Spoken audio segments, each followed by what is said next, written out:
Who still uses MOBA Fire for builds though? Like, how do you? This guy was toxic before. How do you?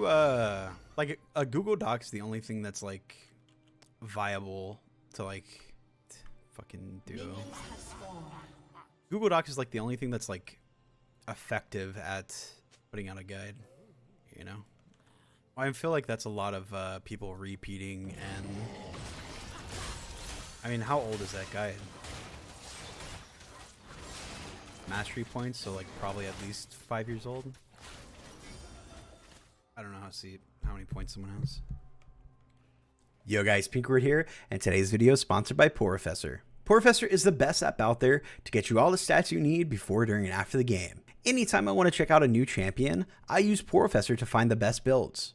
Runes, item builds, and skill orders, Professor has it all. The best part is, all that info is at my fingertips in an easy to use overlay that I don't even need a second monitor for. Once you're out of game, Professor gives you a brief overview of how you did versus your laning opponent or the other players of your same rank. So, don't miss your chance. Try out the new champion and dominate using Professor. Go down in the link in the description below for a free download. Much love guys, and enjoy the video. I guess if you're keeping it updated, you'll probably get a lot more views overall. I don't know. My issue with like trying to teach people how to play AP Shaco is that there's a lot of stuff you can't teach because it's all like a lot of it is understanding the game state, and that's like a lot you have to explain that like is like so hard to teach because it's like a lot of stuff that like comes with experience of playing the game. Like I had a video the other day where it's like I specifically explained what a Silas and what a Yone were going to do right before they did it. And literally that's only because I understand how the like specifics of what someone is going to be doing. I don't know. I call that like common sense, but I guess it's common sense for me because I mean, common sense is something that you learn over time, right? Rengar's a very hard matchup. You kind of just let the wave bounce to you and try to hold the wave here or hold the wave here. All you can really do. Can't really force them or kill them effectively.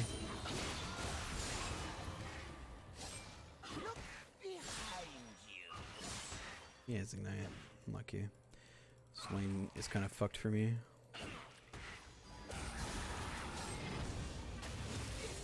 I'm back out. There's no way she shoves my. She's. You're fucking trolling, dude. I think I walked back in this matchup. Well, it's not Shaco that's not teachable. It's the game knowledge is something that's very hard to write down on paper because every experience is different.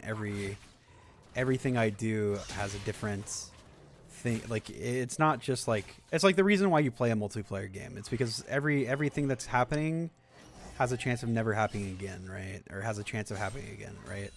Like nothing is like procedurally generated. Like something's not going to happen. But you use your like previous knowledge of how things have worked out to help give you a better chance at. Oh fuck! I should have stayed.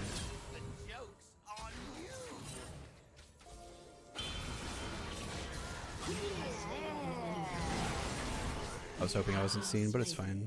This wave is in a decent spot, and I have TP still. Well, it's not that it's knowledge. It's experiences. It's hard to give people. This is how you counter Rengar. You stay out of his range so he can't jump to you.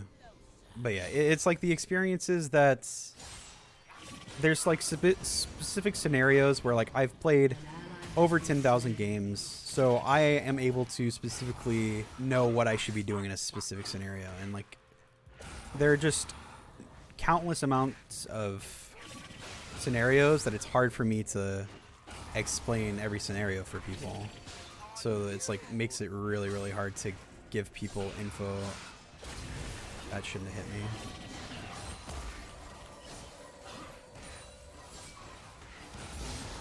Yeah, something that can happen could be completely different one time and completely different the other, you know?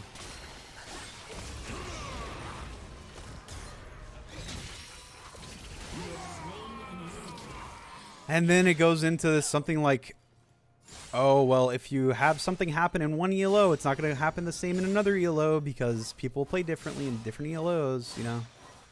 So it's like hard for me to explain how someone in bronze, silver, gold is going to play whenever I don't really experience those ELOs. It's like I've had troubles in the past climbing on a new account because people in a lower ELO are going to play differently than people in higher ELO. People in a lower ELO are going to not have as much, not going to be as confident in their mechanical prowess as people in higher ELO are going to be. People in higher ELO are more cocky and will dive on boxes because they understand their own champions, like their own champion.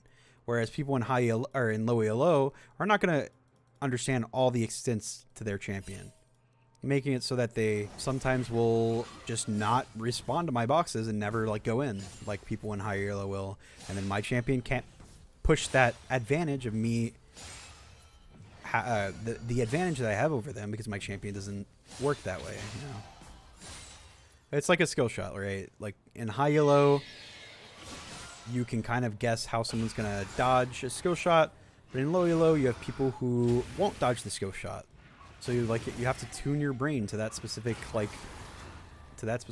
But it's just like not plausible to do something like that. Because you can't just expect people to play one way. Because like you could have like a Fiora main who like is an incredible like prodigy at fucking isn't there like some Fiora player who's like 9,000 games on Fiora in like bronze or something, and like they can do like the instant Fiora combo, but they're just so bad at like macro play that they just can't climb. I'm pretty sure that's a thing.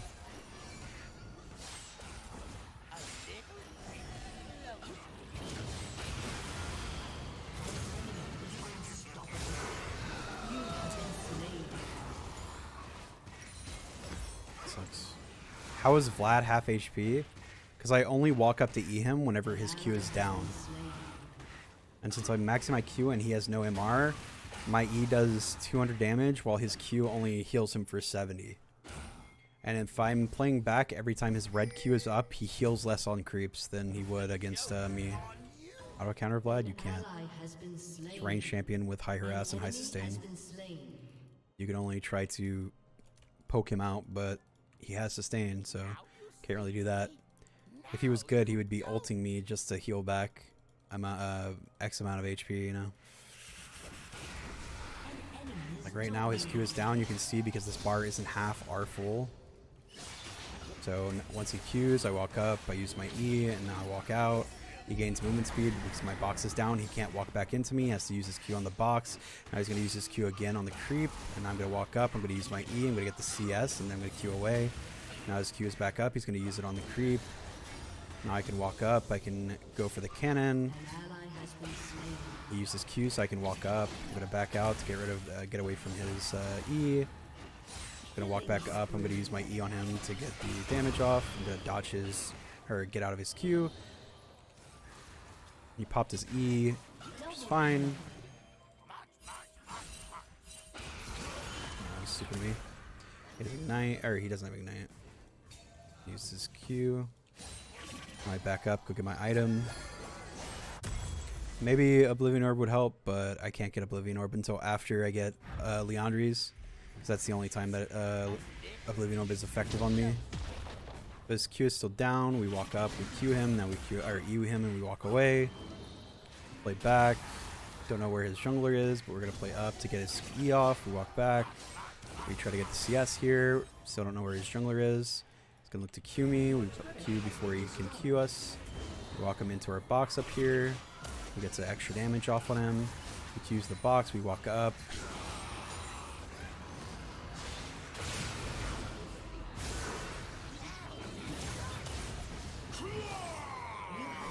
Now his jungler's coming. We're going to throw our clone away. We're going to try to pop our clone whenever the jungler jumps in. He's bot lane, so we push the wave. The tower plates are down, unfortunately, so now we push up. We place a box behind us. He doesn't have ghosts. He ignited too. Can't get this tower even if their jungler's bot lane. Now I think about going Sork Shoes because he doesn't have any MR, but I can also go Oblivion Orb. I think Sork Shoes in this though is probably better.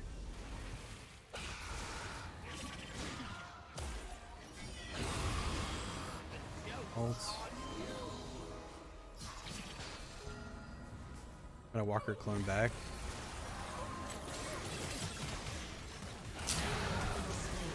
They don't have any issue with just DPSing us on tower. It's my fault for walking into the trap. Gonna have her clone for 5 seconds.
Lux is gonna walk up into this box.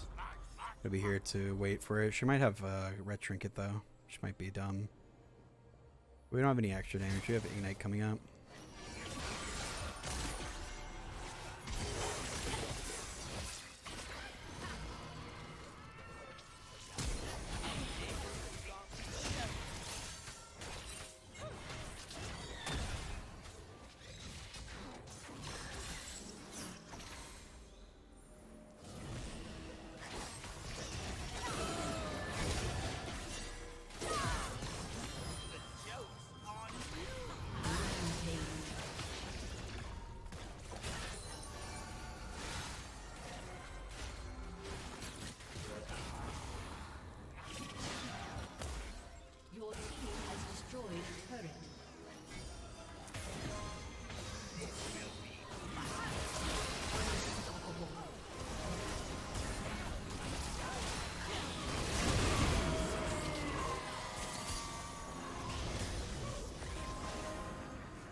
Well, my box play is more reacting. I guess it's a little both.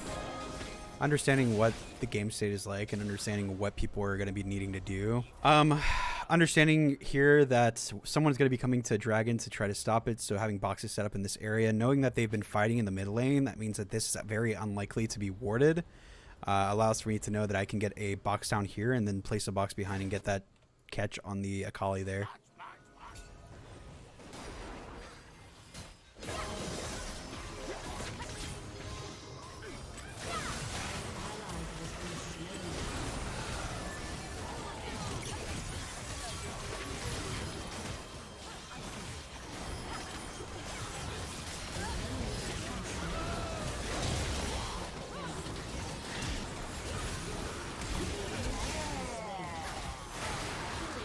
Well played, team. I did a lot in that team fight, actually. I baited out his R completely. I took her pressure away from our team. She had to push up this way to try to keep the kill secure.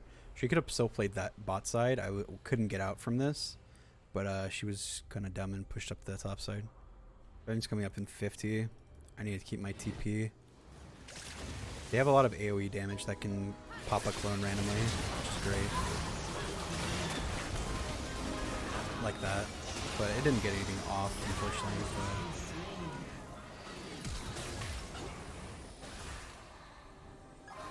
get jumped on by the Rengar right here. I'm gonna need help.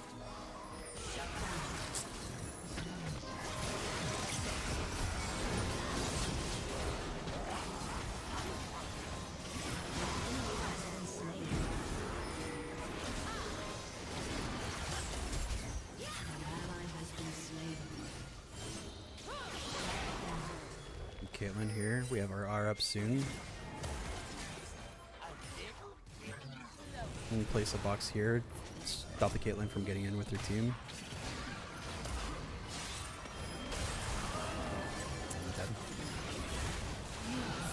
Man. I fucking love this shitty fucking item, dude. And this item needs to be fucking gutted and take it out of the fucking game. We actually might be able to play for it. Caitlyn's down so I can TP. If she was up, I wouldn't be able to TP. That doesn't kill. I should be fine. We definitely go dragon, but we have to be careful of the Lux ulti coming up here.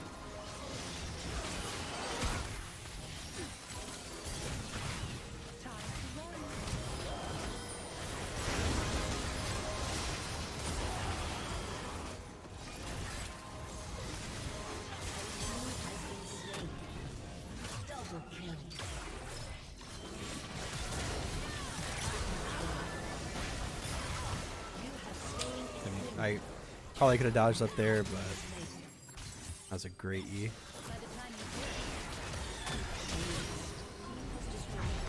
I can go this item because they only have one person building MR. Unfortunately, it's the one that I don't want to be building MR, but it's totally fine. None of them else are gonna build MR this game.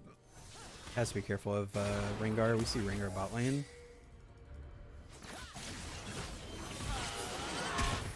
Rengar's gonna be coming around from this area. We should have wards though. Funny enough. He's actually gonna be going back probably. He's probably gonna go to the top side. These could push in fine. We have Baron buffed on it. We see Rengar coming in from behind. I'm gonna use my clone. See if this is warded. It's not. I'm gonna use it to protect this guy. An ally has been slain. Unstoppable.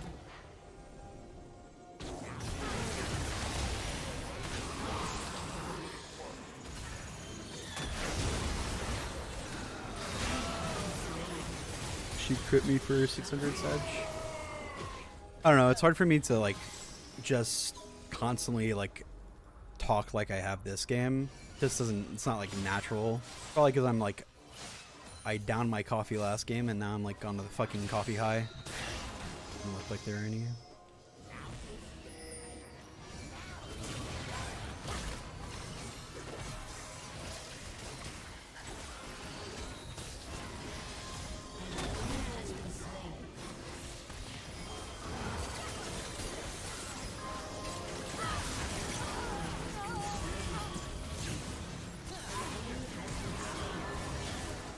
Right there, I popped the Clairvoyance plant to show where the Akali was while she was in her shroud. I didn't really do anything in this fight besides I actually tanked his R. He probably could have saved the game if he didn't R my clone like he did there.